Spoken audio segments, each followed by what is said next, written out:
ॐ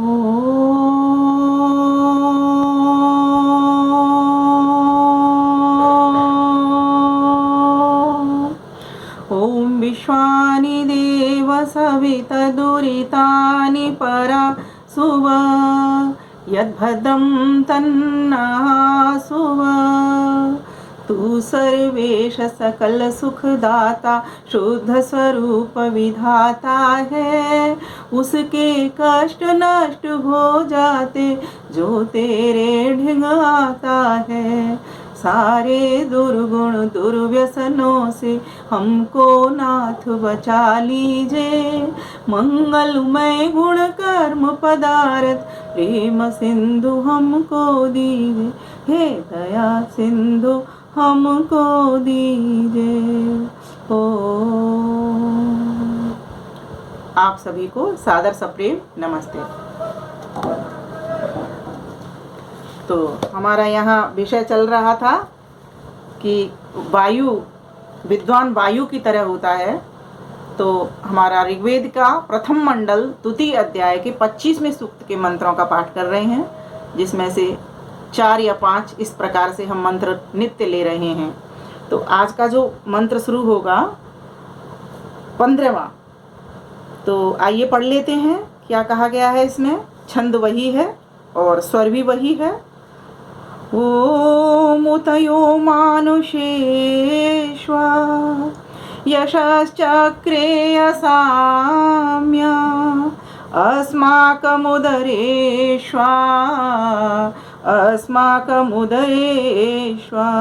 ओम जिस सृष्टि करने वाले अंतर्यामी जगदीश्वर ने परोपकार व जीवों को उनके कर्म के अनुसार भोग कराने के लिए संपूर्ण जगत कल्प कल्प में रचा है, जिसकी सृष्टि में पदार्थों के बाहर भीतर चलने वाला वायु सब कर्मों का हेतु है और विद्वान लोग विद्या का प्रकाश और अविद्या का हनन करने वाले प्रयत्न कर रहे हैं। इसीलिए इस परमेश्वर के धन्यवाद के योग्य कर्म सब मनुष्यों को जानने चाहिए। परमेश्वर को धन्यवाद करना चाहिए। क्यों करना चाहिए? क्योंकि वायु, सूर्य, सभी मनुष्यों का, प्राणियों का, जड़ चेतन समस्त जगत का बनाने वाला वही है। तो इस मंत्र के भीतर कह दिया कि सृष्टिकर्ता अंतर्यामी जगदीश्वर, यह संसार किस लिए रचा? तो कहा परोपकार, हम सब जीवों के परोपकार के लिए उसने यह संसार रचा, जिससे कि हम अपने कर्मों का भोग भी भोग सकें और उसके परम आनंद को भी प्राप्त कर सकें, अर्थात अपवर्ग मोक्ष को भी प्राप्त कर सकें। इसलिए उसने ये संसार रचा। तो वो हम सबको धन्यवाद करने योग्य है ना, हम सबके नमन करने के योग्य है। इसीलिए कोई भी काम करो उसका नाम लेकर के काम करो, बीच में भी उसका नाम लेते रहो, उसकी अनुभूति करते रहो। उसी की शक्ति से हम कर पा रहे हैं, उसी की ही दी हुई बुद्धि से हम ये काम कर पा रहे हैं, निर्णय ले पा रहे हैं, उसी के ही दिए हुए मन से हम कुछ विचार उठा पा रहे हैं, उसी के दिए हुए ही धन का हम उपभोग कर पा रहे हैं, उसी के ही जल वायु को हम ग्रहण कर पा रहे हैं, उसी के दिए हुए अन्न को ही हम खा पा रहे हैं, उसी के दिए हुए इन संबंधों को, माता पिता पुत्र पति पत्नी, इन सभी को हम निभा पा रहे हैं, अर्थात इनके साथ व्यवहार कर पा रहे हैं। जितना भी सामग्री मिली है हमको सब यह उपभोग करके त्यागपूर्वक उपभोग के लिए मिली है, यह स्वयं खाने के लिए नहीं मिली। इसके लिए उसने हमको मन और बुद्धि भी दे दी है। इस बुद्धि से तुम निर्णय लो, मन से विचार करो और इसके बाद कितना खाना, क्या खाना, कितना पहनना, क्या पहनना और कितना देना, कितना रखना अपने पास, इस तरह का उसने, परमात्मा ने हमको सब तरह का ज्ञान दिया हुआ है अपनी वेदवाणी में। तो उसी वेदवाणी का आज हम पाठ कर रहे हैं। तो इसमें कहा कि ऐसा परमात्मा जिसने तुमको यह सारी सृष्टि को हर कल्प में इसी तरीके से सृष्टि को रच के देता है और तुम्हारे भले के लिए देता है, तो तुम तो उसको धन्यवाद करने के योग्य हो। उसको प्रतिक्षण धन्यवाद करते रहो, क्योंकि प्रत्येक सांस भी उसी ने हमारे लिए दी हुई है।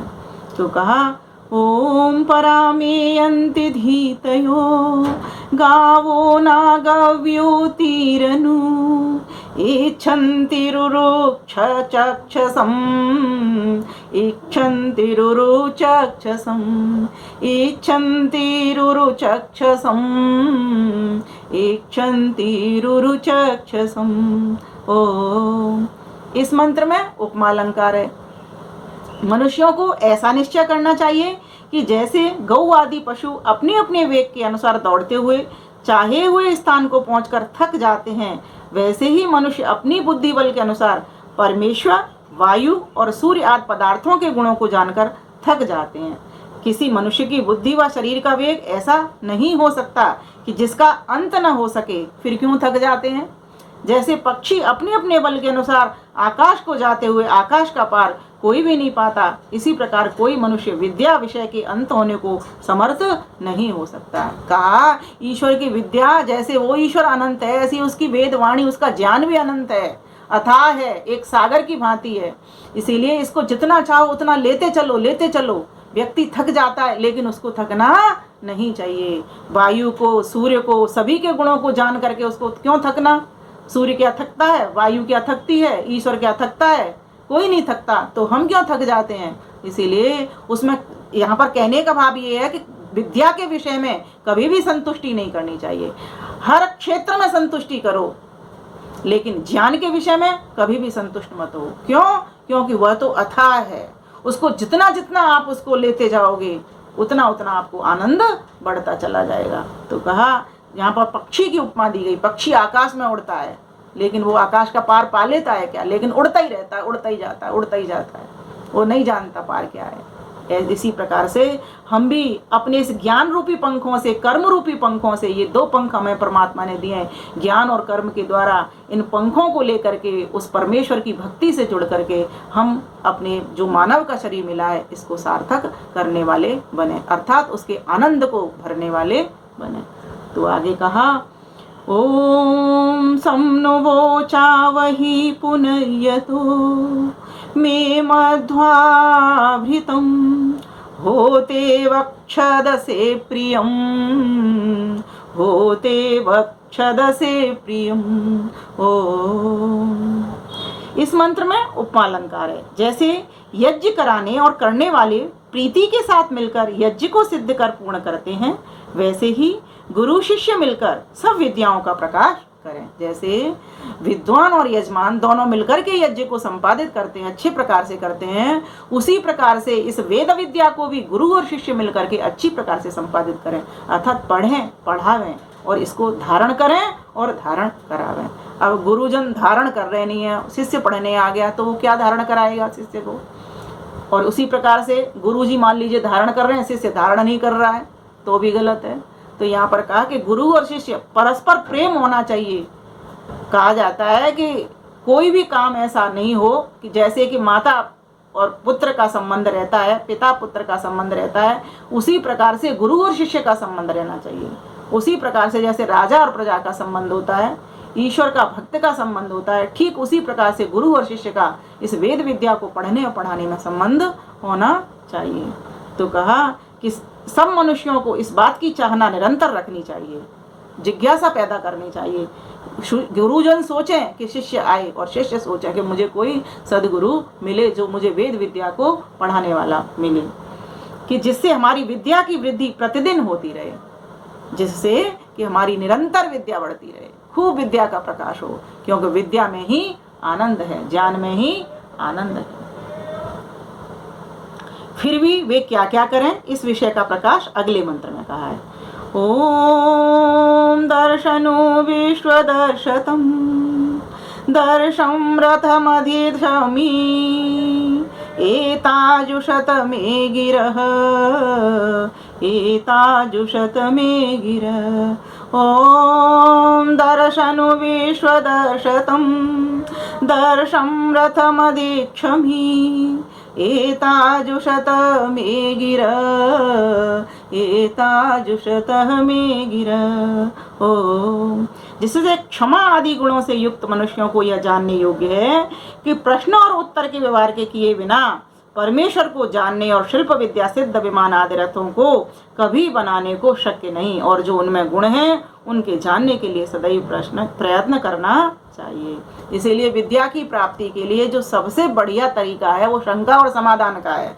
तुम जितना पढ़ते हो उतनी अधिक अगर किसी व्यक्ति के भीतर शंकाएं उठती हैं तो समझो वो सही मायने में जिज्ञासु है और वो प्रश्नों के उत्तर पाना चाहता है और फिर प्रश्नों के उत्तर वो प्राप्त भी कर लेता है।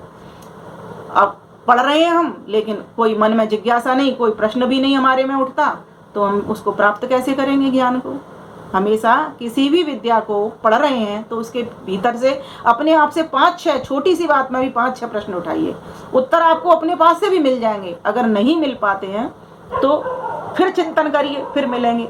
अगर किसी भी तरीके से सक्सेस नहीं हो रहे हैं तो अपने गुरुजनों से पूछिए, वो जाकर के आपको उसकी शंका का समाधान, आपकी जो उठी हुई शंका है उसका समाधान करेंगे। क्योंकि जब तक समाधान नहीं होगा तब तक ज्ञान में वृद्धि कैसे होगी, ज्ञान कैसे प्राप्त होगा। इसलिए खूब शंकाएं उठाए। हमारे जब हम छोटे थे तो सबसे अधिक प्रश्न हम पूछा करते थे गुरुजी। तो गुरुजी कई बार हमें डांट दिया करते थे कि बार बार प्रश्न लेकर के आ जाते हो, बार बार प्रश्न लेकर के आ जाते तो डांट देते, तो फिर चुप बैठ जाते थे, फिर शुरू हो जाते थे, अपना वही काम था। क्योंकि हमें पता है गुरुजी ने तो डांटना ही डांटना है क्योंकि वो पढ़ाएंगे और सही बात भी है, वो देखना भी चाहते हैं कि देखो शिष्यों में कितनी जिज्ञासा है, कितना वो पूछ रहे हैं। तो जो अधिक पूछता था तो उसको उतना उत्तर मिल जाता था गुरुजनों से, उनको शाबाशी भी मिलती थी, उनके नंबर भी अच्छे आते थे। और जो कम बैठा रहता था, कभी पूछता ही नहीं था, ध्यान कहीं दूसरी जगह लग रहा था, गुरुजी कहीं और पढ़ा रहे होते थे, तो इस प्रकार से तो विद्या आती नहीं। तो फिर वो बार बार जीरो, कई बच्चे तो ऐसे थे कई बार फेल हुए, 4-4 साल के फेलियर बच्चे रहते थे, और कई बच्चे एक बार में ही टॉप कर जाते थे। तो ये तो अपनी ध्यान की बात है कि किस प्रकार से बच्चा उसको पढ़ रहा है। तो गुरुजनों के साथ हमारा तालमेल ऐसा हो कि वो जो पढ़ा रहे हैं उसको हम समझें और कुछ प्रश्न निकालें जिनके उत्तर हम उनसे प्राप्त करें। अगर उनको नहीं मिलते तो कहीं दूसरी जगह से प्राप्त करें, लेकिन ज्ञान को अधूरा ना छोड़ें, उसको पूरा करके, जो प्रश्न उठाए उसको पूरा करके ही दम लें, तब जा करके हम अपनी विद्या में वृद्धि कर सकते हैं। तो कहा ओम इमं मे वरुण श्रुधि हवमद्या च मृडय त्वाम वस्युराचके। हम सभी नित्य पाठ करते हैं, सबका पसंदीदा मंत्र है इमं मे वरुण श्रुधि, हे वरुण परमात्मा मेरी पुकार को सुनिए। हवमद्या च मृडय, मुझको सुखी करिए, इस वेद विद्या के द्वारा मुझको सखी करिए। तो कहा गया इसमें कि जैसे परमात्मा जो उपासकों द्वारा निश्चय से सत्य भाव और प्रेम के साथ की हुई स्तुतियों को अपने सर्वज्ञपन से यथावत सुनकर उनके अनुकूल स्तुति करने वालों को सुख देता है, वैसे विद्वान लोग भी धार्मिक मनुष्यों की योग्यता प्रशंसा को सुन सुख युक्त किया करें। देखो कितनी बढ़िया बात कही है इसमें, धार्मिक मनुष्यों की योग्यता प्रशंसा को सुन करके सुख पूर्वक रहा करें। कई लोगों में इतनी ईर्ष्या आ जाती है, इतना द्वेष आ जाता है उस व्यक्ति के प्रति, किसी की कोई प्रशंसा नहीं सुनना चाहता। कि कोई व्यक्ति अगर अच्छा काम कर रहा है तो उसको तो शाबाशी देनी चाहिए, उसको उपहार तक देना चाहिए और देखना, उसका सम्मान करना चाहिए कि देखो ये बंदा कितना बढ़िया काम कर रहा है, ये व्यक्ति कितना बढ़िया काम कर रहा है। लेकिन आज द्वेष पहले आ जाता है, ईर्ष्या पहले आ जाती है उसको शाबाशी देने की जगह। तो यहाँ पर यही कहा गया कि हे परमपिता परमेश्वर, आप सचमुच सत्य भाव और प्रेम के साथ की हुई जो भी स्तुतियाँ होती हैं, अर्थात जो भी गुणानुवाद आपके लिए होता है, उसको आप स्वीकार कर लेते हो अपने सर्वज्ञपन से। परमात्मा सर्वज्ञ है। यथावत सुनकर, जैसा आप सोचते हो, कहते हो, करते हो, उसको यथावत वैसे की वैसे वो सुनता है। उसके अनुकूल स्तुति करने वालों को सुख देता है। तो यहाँ सिर्फ परमात्मा की स्तुति की बात ही नहीं है, यहाँ तो कोई भी व्यक्ति, कहा जाता है धर्मात्मा को योग दर्शन में सूत्र है मैत्री करुणा मुदिता उपेक्षणम सुख दुख पुण्य पुण्य विषयाणाम भावना तश्चित्त प्रसादनम आता है ना ये सूत्र। तो इसमें क्या कहा गया कि जो धर्मात्मा लोग हैं उनको देख करके खुश हो जाओ, सुखी हो जाओ, उनका सम्मान करो। देखो हमारे देश में धर्मात्मा लोग हैं, क्योंकि उन धर्मात्मा ही लोग सुख पहुंचा सकते हैं। अधर्मी व्यक्ति तो आपकी चोरी करेंगे, डांका डालेंगे, हिंसा करेंगे, उपद्रव करेंगे, लड़ाई बखेड़ा करेंगे, झगड़ा करेंगे। तो इस प्रकार से इसमें कहा गया कि हे परमपिता परमेश्वर, मेरी सत्य स्तुति पुकार को सुनिए आप, तो हम अवश्य चुके। जैसे विद्वान लोग भी धार्मिक मनुष्यों की योग्यता प्रशंसा को सुन करके सुख युक्त रहा करते हैं। हे परमपिता परमेश्वर, मुझे भी ऐसा बना दीजिए, मुझे सुखी करिए, अपने ज्ञान से भरिए, मुझे अपने आनंद से भरिए, अपनी शक्ति से भरिए और आपके प्रति अपनी प्रीति से भर दीजिए, मुझे भक्ति से भर दीजिए। तो आज के लिए हमने यह 19 मंत्र तक कर दिया है। फिर वो परमात्मा कैसा है इसे अगली बार में रखेंगे। आप सभी का धन्यवाद, नमस्ते। पढ़ते रहिए, पढ़ाते रहिए, आनंदित रहिए। धन्यवाद, नमस्ते।